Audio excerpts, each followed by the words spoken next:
আসসালামু আলাইকুম ওয়া রাহমাতুল্লাহি ওয়া বারাকাতুহু।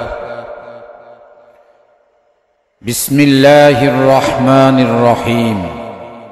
কওয়ায়েদ কুরআনী বা কোরআন শিখি প্রশ্নোত্তরে বইয়ের ৩য় অধ্যায়ের ৪র্থ পর্বে যা আছে, আরবি হরফগুলি সঠিকভাবে লেখার জন্য যে কৌশল অবলম্বন করতে হবে, এসো হাতে কলমে আরবি হরফ শিখি।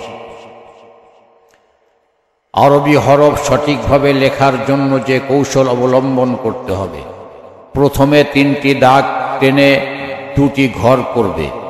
এবার নিচের লেখাগুলো লক্ষ্য করুন।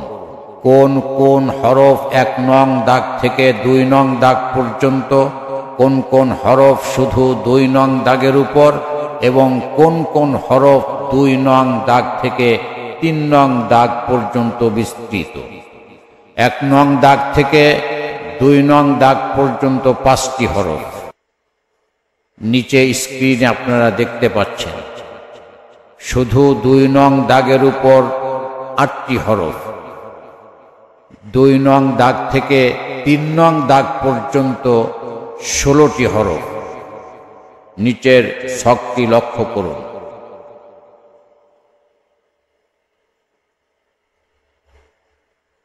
এসো হাতে কলমে আরবি হরফ শিখি। প্রশ্ন: আরবি হরফ লিখে শেখার সুবিধার্থে কয় ভাগে ভাগ করা হয়েছে? উত্তর: আরবি হরফ লিখে শেখার সুবিধার্থে ৬ ভাগে ভাগ করা হয়েছে। প্রশ্ন: ৬ ভাগের মূল ৬টি হরফ কি কি? উত্তর: আলিফ, বা, হা, দাল, র, সিন। প্রশ্ন: আলিফ দ্বারা কয়টি হরফ লেখা হয়েছে? উত্তর: আলিফ দ্বারা ৬টি হরফ লেখা হয়েছে, যথা আলিফ, লাম, ত, য, কাফ, মিম। প্রশ্ন: বা দ্বারা কয়টি হরফ লেখা হয়েছে? উত্তর: বা দ্বারা ৪টি হরফ লেখা হয়েছে, যথা বা, তা, সা, ফা। প্রশ্ন: হা দ্বারা কয়টি হরফ লেখা হয়েছে? উত্তর: হা দ্বারা ৬টি হরফ লেখা হয়েছে, যথা হা, খ, জিম, আইন, গইন, হামজা। প্রশ্ন: দাল দ্বারা কয়টি হরফ লেখা হয়েছে?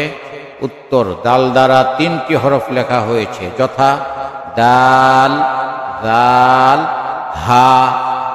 প্রশ্ন: র দ্বারা কয়টি হরফ লেখা হয়েছে? উত্তর: র দ্বারা 3টি হরফ লেখা হয়েছে, যথা র, ঝা, ওয়াও। প্রশ্ন: সিন দ্বারা কয়টি হরফ লেখা হয়েছে? উত্তর: সিন দ্বারা 7টি হরফ লেখা হয়েছে, যথা সিন, শিন, সদ, বদ, নুন, কফ এবং ইয়া। প্রিয় দর্শক শ্রোতা ভাই বোনেরা, আমাদের চ্যানেলে প্রত্যেকটি হরফ এবং মাখরাজের শর্ট এবং লং ভিন্ন ভিন্ন ছন্দের ভিডিও রয়েছে, যেখানে মাখরাজ আয়ত্ত করার অভিনব কৌশল রয়েছে। লাইক, শেয়ার এবং কমেন্ট করে আপনিও শরীক হতে পারেন কোরআনে কারীমের এই মহান খেদমতে। শুকরান, জাযাকাল্লাহ। আমাদের পরবর্তী ভিডিও আরবি 29টি হরফকে যে কয় সূরাতে লেখা হয়ে থাকে দেখার আমন্ত্রণ রেখে সালাম। আসসালামু আলাইকুম ওয়া রাহমাতুল্লাহি ওয়া বারাকাতুহু। রাদিয়াল্লাহু আনহু।